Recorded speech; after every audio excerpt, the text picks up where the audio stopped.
बुलंद हमनी के आवाज के। बाबा साहब शान हई बहुजन समाज के। बाबा साहब शान हई बहुजन समाज के। आज लेना भइल के हुई निका मिजाज के। बाबा साहब शान हई बहुजन समाज के।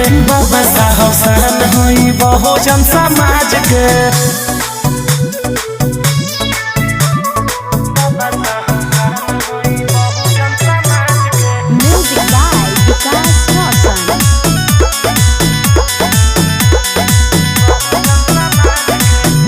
संघर्ष करे के सिखैले, संगठित रहे के बतैले।